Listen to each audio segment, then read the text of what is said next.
कि क्या अभी से पढ़ करके 450 प्लस अंक लाया जा सकता है। तो आपके पास कितना बचा है भाई, 140 दिन। इसके बारे में तो हम आपको अभी क्लियर कर देते हैं कि भाई पढ़ने का कोई सही समय नहीं होता है। इसके अलावा कुछ 6 महत्वपूर्ण टिप्स है, उसके बारे में हम आपको बताते हैं। बहुत ऐश कर लिए हो, बहुत मस्ती कर लिए हो, बहुत मजाक कर लिए हो और ऑलरेडी सारा समय आप लोग गवा दिए हो। तो क्या भी क्लास 10th के विद्यार्थी हैं और आपका एग्जाम 2027 में है, लेकिन अभी तक कुछ भी नहीं पढ़े या थोड़ा बहुत पढ़े और आप सोच रहे हैं कि अभी से कैसे पढ़े, अर्थात सितंबर से कैसे पढ़े कि 450 प्लस अंक आ जाए या हम भी जो है टॉपर बन जाए, तो आज का ये वीडियो आप सबके लिए है। क्योंकि आज के इस वीडियो में हम बात करेंगे 6 ऐसे महत्वपूर्ण टिप्स के बारे में और कुछ गलतियों के बारे में, जिसे अगर आप अच्छे तरीके से फॉलो कर लेते हो तो यकीन मानो 2027 में आपको टॉपर बनने से कोई नहीं रोक सकता है। तो चलिए शुरू करते हैं। देखिए, शुरू करने से पहले आप सबके मन में सवाल चल रहा होगा कि क्या अभी से पढ़ करके 450 प्लस अंक लाया जा सकता है। तो इसका जवाब है हाँ, बिल्कुल लाया जा सकता है मेरे भाई। क्योंकि 10th का सिलेबस कोई बहुत बड़ा सिलेबस नहीं है। आप अभी 10th में है इसलिए आपको लग रहा है कि बहुत बड़ा सिलेबस है, लेकिन 10th का ऐसा सिलेबस है कि जिसे आप 3 महीना में पढ़ करके अच्छे तरीके से 4 महीना में पढ़ करके रिवीजन करके अच्छा स्कोर कर सकते हो, टॉपर भी बन सकते हो। ठीक है, लेकिन अब आप सोच रहे होंगे कि कैसे, आखिर कैसे अभी से पढ़ करके टॉपर बना जा सकता है। तो इसके बारे में हम आपको बताते हैं। देखिए, इसके साथ साथ आपके मन में भी सवाल चल रहा होगा कि पढ़ने का सही समय क्या होता है। तो ये सब चीजों के बारे में भी हम लोग बात करेंगे। इसके बारे में तो हम आपको अभी क्लियर कर देते हैं कि भाई पढ़ने का कोई सही समय नहीं होता है। अभी अर्थात जिस टाइम, मतलब मान लीजिए आपका मन लगे उसी टाइम जो है आप पढ़ाई करिए, कोई दिक्कत नहीं है। सुबह पढ़िए, चाहे रात को पढ़िए, चाहे दिन को पढ़िए। हाँ, सुबह इसलिए बेस्ट माना जाता है क्योंकि आदमी सो करके उठता है तो भाई माइंड उस टाइम फ्रेश रहता है, तो थोड़ा सा चीजें जो है जल्दी समझ में आता है ना। हाँ, अब हम लोग बात करते हैं कि अभी जो हमारे पास कितना समय बचा हुआ है। तो देखिए, अभी आपके पास सितंबर, अक्टूबर, नवंबर, दिसंबर, जनवरी, क्योंकि अभी हो सकता है आप लोग सितंबर में वीडियो देख रहे हैं, जितना लेट आप देखोगे उतना कम आपके पास समय होगा। तो 2, 2, 4, 1, 5 फरवरी को तो छोड़ ही दीजिए, क्योंकि फरवरी में तो आपका एग्जाम ही होता है। ठीक है, तो मान लीजिए इतना आपके पास समय है, 150 दिन। इसमें से 10 दिन हम और माइनस कर दे रहे हैं, क्योंकि और हमें थोड़ा सा रिवीजन प्रैक्टिस करने की जरूरत पड़ेगी। तो आपके पास कितना बचा है भाई, 140 दिन। ठीक है, और इसी 140 दिन को अगर आप अच्छे तरीके से यूज कर लोगे तो यकीन मानो जिस दिन आपका रिजल्ट निकलेगा ना, उस दिन जो है आपका भी सीना गर्व से चौड़ा हो जाएगा। सिर्फ आपका ही नहीं, आपके मम्मी पापा जो है खुशी से उछलने लगेंगे। आपके मम्मी पापा जो है किसी के सामने जाएंगे तो बोलेंगे सीना चौड़ा करके कि हाँ भाई, मेरा भी बेटा या मेरी भी बेटी भी जो है टॉपर लिस्ट में शामिल हुई है ना। तो इसलिए अपने लिए नहीं तो कम से कम अपनी मम्मी पापा के लिए जरूर आपको मेहनत करना है और इस 140 दिन को गवाना नहीं है। क्योंकि मेरे भाई समय ही वो ऐसा चीज है ना, जिसे अगर आप अच्छे तरीके से यूज कर लोगे तो यकीन मानो वो आपको भी अच्छा बना देगा। इसलिए यहां पे एक लाइन भी लिखा हुआ है कि समय बर्बाद करना जिंदगी बर्बाद करने के बराबर है।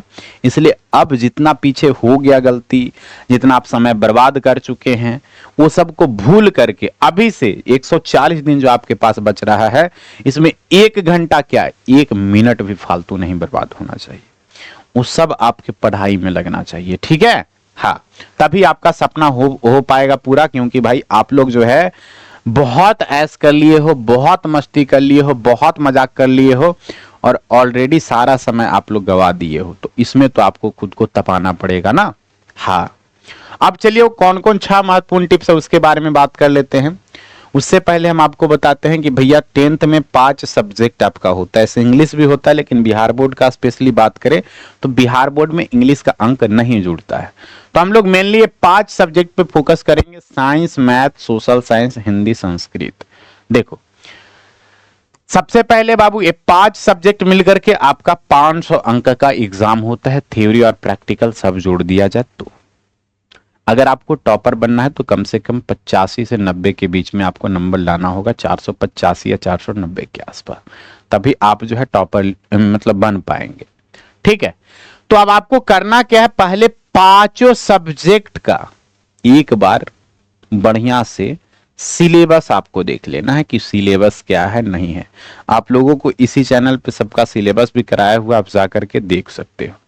उसके अलावा ऐसा नहीं कि पांचों सब्जेक्ट पे आपको ध्यान नहीं है, मतलब अलग अलग टाइप से करना नहीं, पांचों सब्जेक्ट पे आपको प्रॉपर ध्यान देना है, ठीक है। इसके अलावा कुछ 6 महत्वपूर्ण टिप्स है, उसके बारे में हम आपको बताते हैं। सबसे पहले सिलेबस को समझ करके आपको पढ़ाई शुरू करनी है। आपको पहले समझना है कि भैया साइंस में कितना अंक का क्वेश्चन पूछा जाता है, फिजिक्स में कितना अंक का क्वेश्चन पूछा जाता है, केमिस्ट्री में कितना अंक का मतलब साइंस में ही पूछा जाता है, कितना अंक का प्रैक्टिकल होता है, हिंदी में क्या क्या पूछा जाता है, इंग्लिश में क्या क्या पूछा जाता है, संस्कृत में क्या क्या पूछा जाता है। ये सभी चीजें आपको सिलेबस को पहले समझना है, क्योंकि जब तक आप सिलेबस नहीं समझोगे तो एक तरीके से आपको रास्ता नहीं मालूम रहेगा कि यहाँ कहाँ जाना है, ठीक है। तो ये होना चाहिए आपको। और एक चीज और बाबू, सिलेबस को जब फिक्स कर रहे हैं तो बढ़िया से एक टीचर भी आप फिक्स कर लीजिए, और उस टीचर पे आपको भरोसा होना चाहिए। नहीं तो अगर बार बार आप टीचर चेंज करते रहोगे तो आपका सपना सपना ही रह जाएगा। तो ये हो जाएगा, और आराम से पढ़ाई करना है। उसके बाद रोज का आपको फिक्स्ड स्टडी रूटीन बनाना है। ये कैसे आप बना सकते हो, आप एक डायरी लो, ठीक है, या कॉपी भी है तो चलेगा काम। आराम से रात को सोने से पहले आप लिख लो कि कल जो हमें कितना बजे क्या क्या पढ़ना है ना। जैसे आप लिख लिया कि सुबह में उठ करके हमको ये काम करना है, उसके बाद ये करना है, उसके बाद ये करना है। और एक चीज इसमें ध्यान देना है कि आपको ज्यादा जो है हाई रूटीन नहीं बना लेना। पता चला आज तक आप कुछ नहीं पढ़ रहे हो और कल से अचानक सारी चीजें जो है क्या करने लग रहे हो, 10-10 घंटा 12-12 घंटा का रूटीन बना लियो, तो ऐसा भी नहीं होना चाहिए। आप रूटीन बनाओ जिसमें आप खुद से ईमानदारी के साथ काम करो, और उसमें लिखो कि भैया मतलब डेली का रूटीन होना चाहिए। ऐसा नहीं कि इतना इतना फिक्स है, भाई ऐसा थोड़ी है। आप भी गांव से हो, हम लोग भी गांव से हैं, कहीं से भी हो भाई, व्यक्ति का कभी ना कभी काम पड़ ही जाता है, कोई भी हो। तो इसलिए आपको क्या करना है, डेली का रूटीन बनाना है, डायरी मेंटेन करना है, और जो जो आप पूरा कर पा रहे हो एक एक दिन में उसको टिक करते जाना है। अगर मान लो 1-2 काम नहीं भी होता है तो कोई बात नहीं, अगला दिन से आपको सुधार करना है। और डायरी में आज का क्या गलती है वो भी आपको लिखना है, और आज क्या सुधार कर रहे हैं कल के लिए वो भी लिखना है आपको। ऐसे करके आपको जो है रोज का फिक्स्ड स्टडी रूटीन बना लेना है। और अगर आपके घर पे बढ़िया माहौल मिल पाता है तो घर पे ही पढ़ाई करो, वरना आप आराम से 2-3 महीना के लिए 4 महीना के लिए लाइब्रेरी ज्वाइन कर लो, क्योंकि लाइब्रेरी में भी भाई मतलब बहुत तरीके से मतलब आपको पढ़ने के लिए जो है सुविधा मिल जाता है, ठीक है। हाँ, तो ये हो गया। उसके बाद आप पढ़ने के साथ साथ आंसर राइटिंग की प्रैक्टिस करो। आंसर राइटिंग कहने का मतलब उत्तर लिखने का जो है आप प्रैक्टिस करो, क्योंकि एग्जामिनर जो होता है ना, आपका शकल नहीं देखेगा कि कितना आप स्मार्ट हो, वो बस यही देखेगा कि आपका लिखावट कैसा है। लिखावट से ही वो पहचान पाएगा कि बच्चा मूर्ख है कि पढ़ने में अच्छा है। तो इस पे भी आपको ध्यान देना है, राइटिंग स्किल पे भी ध्यान देना है। डेली आपको क्वेश्चन को लिख लिख करके भी प्रैक्टिस करना है। लिखने से चीजें याद भी होता है, तो ये चीजें आपको ध्यान देना है। इसके साथ साथ हर सप्ताह रिवीजन जरूर करना है। हर सप्ताह नहीं भाई, रिवीजन आपको ऐसे करना है 1-7-30, ऐसे करके आपको रिवीजन करना है। पहले तो आप कोई भी क्लास कर ले रहे हो, मान लो कि क्लास ही कर रहे हो ऑफलाइन या ऑनलाइन, जहां से भी आप लोग पढ़ो, कोई दिक्कत नहीं है। जिस भी टीचर से आपको अच्छा लगा उस टीचर से पढ़ो। हम ऐसे लास्ट में आपको सजेस्ट करेंगे कहां से पढ़ना चाहिए, क्यों पढ़ना चाहिए जो, ठीक है। मान लो कि आज आप पढ़ रहे हो कोई चीज, जैसे इसी में हम बता रहे हैं, तो आप इसका एक बार एक्टिव रिकॉल करो कि अच्छा, जैसे इस क्लास की बात करें तो हम आपको आए पहले बताएं कि हाँ हम लोग आज किस वीडियो में ये जानेंगे, फिर बताएं कि हाँ क्या अभी से पढ़ करके 450 प्लस अंक लाया जा सकता है, तो हाँ फिर बताएं कि 6 महत्वपूर्ण टिप्स कौन कौन है, एक एक करके सारे के बारे में बताएं, ठीक है। तो ऐसे कर करके जो भी आप क्लास में पढ़ रहे हो उसका क्या करना है, एक्टिव रिकॉल करना है, ठीक है। उसके बाद 24 घंटे के अंदर आपको एक रिवीजन कर लेना है। जैसे आज जो भी पढ़ रहे हो कल के क्लास करने से पहले आपका रिवीजन हो जाना चाहिए। उसके बाद भाई फिर 7 दिन पर 6 दिन पढ़ो, और 7वां दिन संडे को या शनिवार को, जो भी आपके अनुसार दिन बढ़िया रहे उसके अनुसार आप जो भी मतलब दिन मतलब छुट्टी आपको मिलता है उस दिन जो है आप क्या करो, रिवीजन करो। और उसके बाद फिर 1 महीना पे आपको अच्छे तरीके से रिवीजन कर लेना है। भाई रिवीजन को इग्नोर नहीं करना है, क्योंकि रिवीजन ही ऐसी चीज है जो बाकी 99% लोगों से आपको अलग बनाता है। क्योंकि पढ़ने के लिए तो सभी लोग पढ़ लेते हैं, लेकिन रिवीजन वही कर पाता है जिसको टॉपर बनना होता है, जिसका टॉपर बनने का सपना होता है। बिना रिवीजन किए भाई कोई भी कुछ नहीं कर सकता है पढ़ाई के मामले में, ठीक है। तो ये चीजें होगा। उसके बाद रिवीजन हो जाएगा तो फिर पीवाईक्यू और मॉडल क्वेश्चन सोल्व करो। जैसे हम तो कहते हैं भाई कि 5 दिन आप आराम से क्लास करो, एक दिन भाई रिवीजन करो और एक दिन जम करके क्वेश्चन बनाओ, प्रैक्टिस करो। जैसे मैथ हो गया, साइंस हो गया, ठीक है, सब क्वेश्चन लिख लो और उसको खुद से जो है सोल्व करने का कोशिश करो, ठीक है। तो सारा पीवाईक्यू मॉडल क्वेश्चन जब सोल्व करोगे तो इससे ये आइडिया मिलेगा आपको कि हाँ कैसा कैसा क्वेश्चन पूछा जा रहा है और कैसा कैसा क्वेश्चन आने की संभावना है, ठीक है। तो ये हो गया।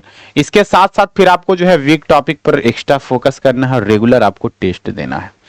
वीक टॉपिक कहने का मतलब जो कमजोर टॉपिक है, आपका कमजोर सब्जेक्ट है, उस पर भी आपको प्रॉपर ध्यान देना है, क्योंकि भाई जो आपका कमजोर टॉपिक है उससे ऐसा नहीं है कि सवाल पूछा नहीं जाएगा, उससे भी पूछा जाएगा।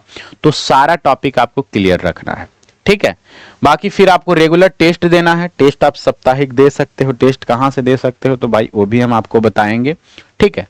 अब ये सब कहाँ से कंप्लीट करना है, मान लीजिए आपको रिवीजन नहीं करने आता है, आपके पास मॉडल क्वेश्चन नहीं है, मान लीजिए आपको पीवाईक्यू नहीं मिल रहा है, मान लीजिए आपको रेगुलर टेस्ट की सुविधा नहीं है आपके पास, मान लीजिए आपके पास बढ़िया रूटीन नहीं है, मान लीजिए आपको आंसर राइटिंग नहीं करने आता है, सिलेबस आपको नहीं समझ है, तो इसके लिए आप क्या कर सकते हो बाबू, एजुकेशन बाबा का 10th का हम सफर बैच परचेस कर सकते हो, जो कि अभी इसका फी 999 रुपया है, लेकिन रक्षाबंधन के शुभ अवसर पे अभी डिस्काउंट भी चल रहा है, ठीक है। डिस्काउंट भी चल रहा है तो आप आराम से क्या कर सकते हो, अभी जाना नहीं है किसी को, अभी हम आपको बताएंगे कि भैया कौन कौन सी गलतियां नहीं करना है आपको, ठीक है। तो 999 रुपया है, जिसमें रक्षाबंधन के अवसर पर डिस्काउंट चल रहा है भारी। तो आप इस नंबर पे कॉल करके आप क्या कर सकते हो, बैच परचेस कर सकते हो। इसमें science, math, social science, Hindi, Sanskrit, English, इसके साथ साथ उर्दू भी ऐड हो गया है, ठीक है। ये सारा सब्जेक्ट पढ़ाया जा रहा है। डेली लाइव क्लासेस होता है, रिकॉर्डेड क्लासेस भी मिलता है, चैप्टर वाइज आपको नोट्स मिलता है, चैप्टर वाइज टेस्ट होता है, तो टेस्ट का भी समस्या खत्म हो गया। डॉट का भी सुविधा मिलता है यहाँ पे, पीवाईक्यू मॉडल सेट भी करवाया जाता है, लास्ट में गेस क्वेश्चन भी आपको दिया जाता है, जहां से बहुत सारे प्रश्न डायरेक्ट एग्जाम में आते हैं, ठीक है। हाँ जी, यहां से टॉपर भी निकले हैं बहुत सारे, आप देख सकते हैं इतने सारे टॉपर हैं भाई, यहां से पढ़ करके देख रहे हो ना। हाँ, तो ये सब चीजें जो है आपका मैनेज हो जाएगा। बस आपको क्या करना है, एजुकेशन बाबा के हम सफर बैच में जुड़ जाना। अब जरूरी नहीं है, अगर आपका इच्छा हो, अगर आपके पास कोई ऑप्शन नहीं है सिलेबस समझने का, अच्छे तरीके से सिलेबस को समझ कर पढ़ने का, आंसर राइटिंग करने का, रेगुलर टेस्ट का, तो आप आराम से यहाँ से जुड़ सकते हो भाई। क्योंकि देखो 10th का एग्जाम बार बार जीवन में नहीं आता है, इसलिए हम तो कहेंगे कि आप सभी लोग जितना हो सके उतना दम लगा करके पढ़ाई करो, ठीक है। बाकी कुछ कुछ गलतियां हैं जिसे आपको नहीं करना है। नंबर 1, दिन रात आपको मोबाइल नहीं चलाना है भाई, ठीक है। क्योंकि आजकल के बच्चों में अक्सर देखा जाता है कि मोबाइल से पढ़ने के चक्कर में दिन रात जो है रील्स में बिजी रहते हैं, या चैटिंग इलू इलू करे में जो है क्या रहते हैं भाई, बिजी रहते हैं। तो ये सब आपको नहीं करना है 4 महीना के लिए, ठीक है, मतलब 140 दिन के लिए। उसके बाद गलत संगति आपको नहीं अपनाना है, अपना दोस्त लिमिटेड बनाइए, ज्यादा नहीं, पढ़ने वाला हो तो ही बढ़िया है। बाकी सबसे कल्टी मान लीजिए 4 महीना के लिए, ठीक है बाबू। हाँ, उसके बाद स्वास्थ्य का भी ख्याल रखें, क्योंकि बिना हेल्थ का ख्याल रखे आप अच्छा नहीं कर सकते हो, ठीक है। जब पता चला एग्जाम देने जाओगे और हेल्थ ही बढ़िया नहीं रहेगा तो लिख कैसे पाओगे, तो हेल्थ का भी ख्याल रखना है। इसके लिए आप बढ़िया डाइट ले सकते हो, ठीक है। उसके बाद सबसे जो गंदी आदत है, जो कई व्यक्तियों के सपनों को खा गया है, वह है टाल मटोल की आदत, है ना मेरे भाई। टाल मटोल की आदत से आपको बचना है। प्रॉपर डिसिप्लिन, कंसिस्टेंसी के साथ डेली आपको पढ़ाई करना है। जो टाइम आप फिक्स कर चुके हो, चाहे जो भी हो जाए, उस टाइम पे आपको पढ़ना है तो पढ़ना है ना। अगर आप इससे बच गए तो बहुत आगे जा सकते हो, ठीक है। तो ये रहा आपका कुछ टिप्स और कुछ कॉमन मिस्टेक। मुझे उम्मीद है कि आपको ये अच्छा लगा होगा। तो कौन कौन आज से अर्थात अभी से ही पढ़ने वाले हैं, कमेंट करके बताइएगा। और कौन कौन एजुकेशन बाबा के साथ जुड़ने वाले हैं, ये भी कमेंट करके बताइएगा। मिलते हैं किसी खास वीडियो में, मिलते हैं किसी और खास वीडियो में। तब तक के लिए आप सभी को जय हिंद, जय भारत।